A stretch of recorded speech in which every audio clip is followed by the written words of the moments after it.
instinct, let me take the lead and you follow. Hi, my name is Ebony Magic, and you're watching my interview with Rich Productions.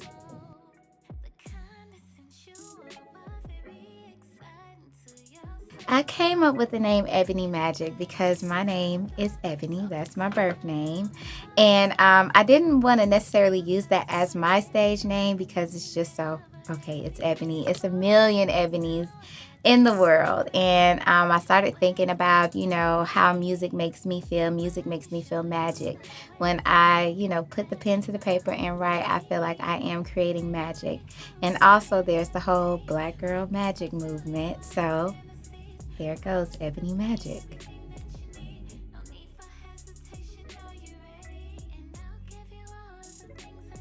The name of my project is called The Magic Experience. I came up with The Magic Experience about 2 years ago. I came up with the name actually. I was working on a completely different project, and the project that I was working on, it wasn't coming together. So I decided to do an EP instead of songs that I had written or recorded and was just sitting on, not doing anything with. So I kept going back and forth with names, and I was like, well, I want the name to be a reflection of me and a reflection of my mind, my creativity, my energy. So I decided to do The Magic Experience because I'm Ebony Magic, and I want each listener to have an experience when they hear a song from the project.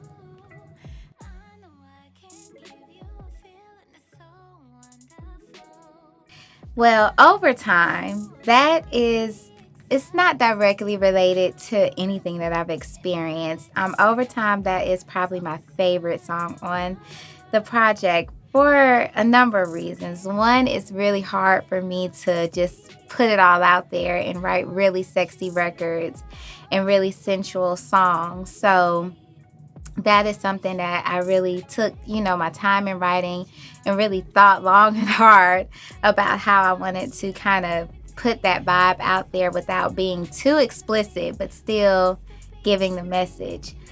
Friends with benefits, I feel like that's something that we've all experienced. Well, FWB, it stands for Friends with Benefits.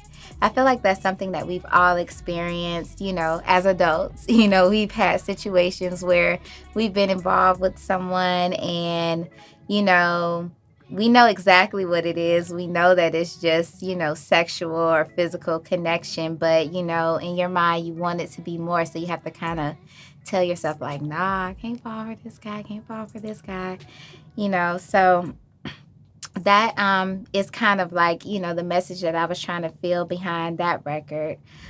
Space, that is more of something that was personal, like a personal feeling that I was going through at the time in a relationship. And I just kind of really just went raw with that record and just kind of said everything that I would have said to the guy. So instead of saying it to him, I just put it all in that song when I wrote it. What's next?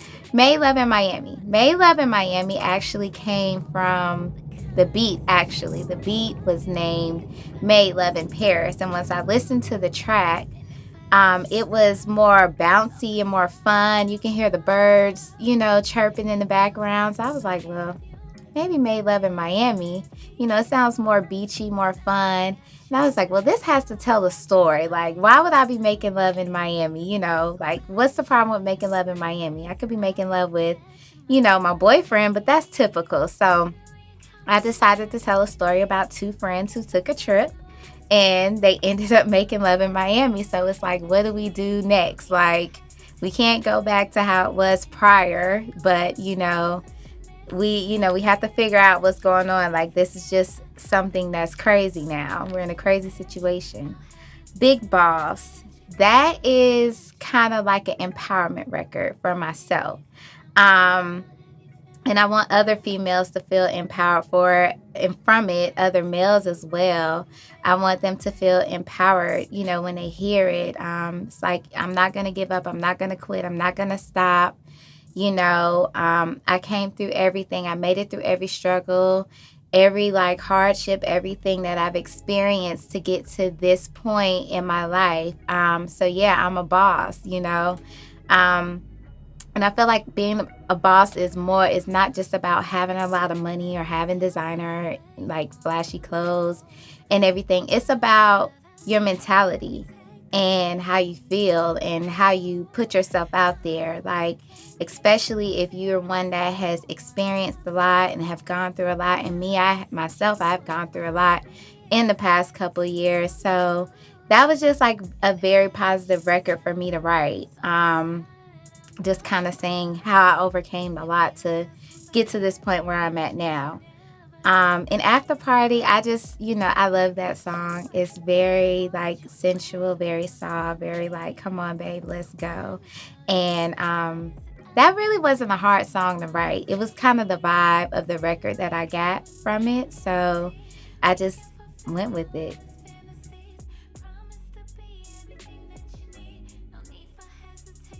Woo!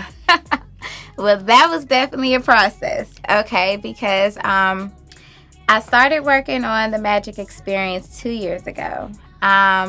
When I started with 2 years ago, I had, 7 records already. I already knew the magic number would be 7.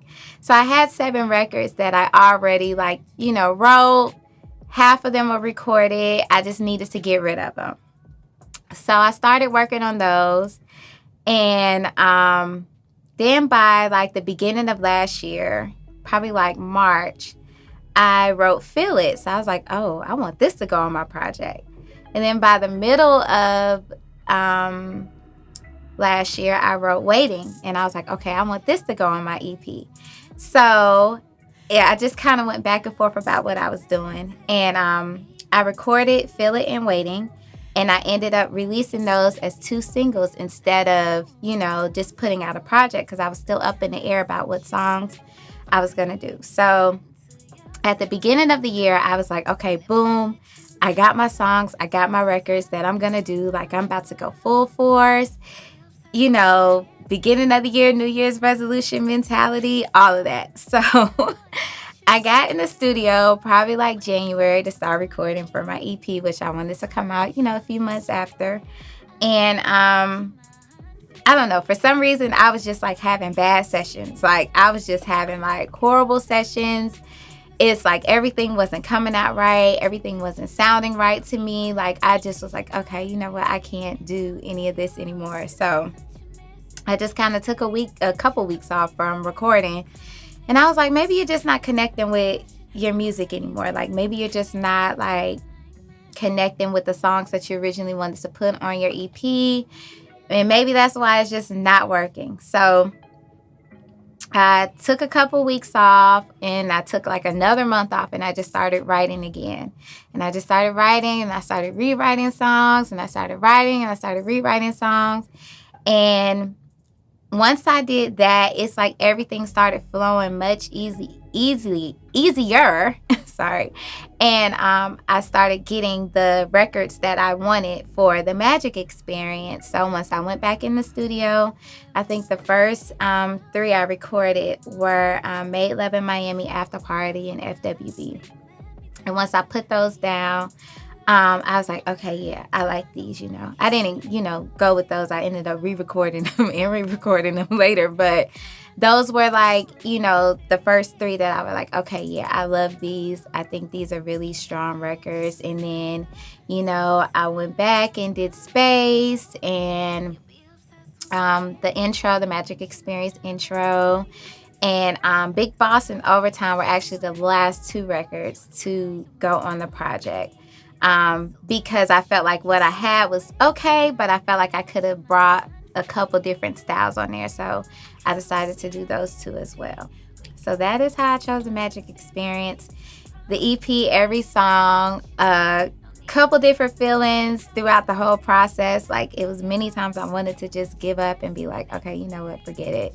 Just put out another single and be done with it. But I was like, no, I really want to do this project, but I really want to feel like I didn't want to feel like I was just putting out music because I had it or because I wrote it or because I recorded it and needed something to do with it. I wanted to feel like I felt it. I felt very strongly about each song, and I felt very connected to it because that's the only way that I could get other people to connect to it.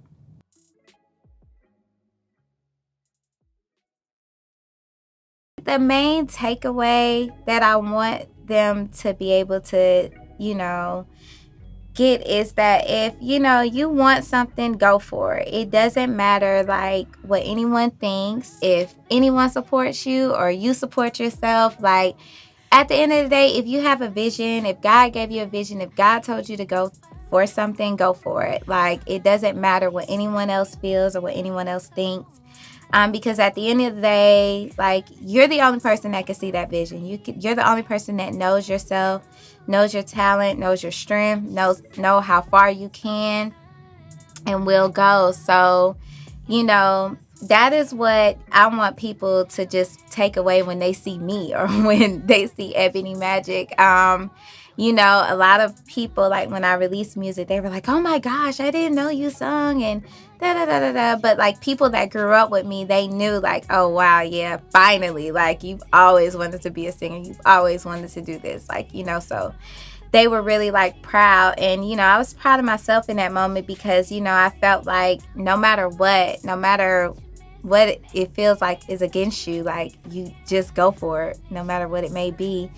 And like I said, if God gives you a vision and he tells you like, hey, go for something, and he's opening doors and he's putting the right things in your path to make happen, like don't give up. Just keep pushing forward. It's going to get hard. It's going to get stressful. You're going to cry like me. I'm a crybaby. You're going to get frustrated. But no matter what it is, if you keep pushing forward, it'll all work out in the end. Hi, my name is Ebony Magic, and thank you for watching my interview with Rich Productions. Now I got you right where I want you and where you wanna be. So let me show you the ways that I can set your mind.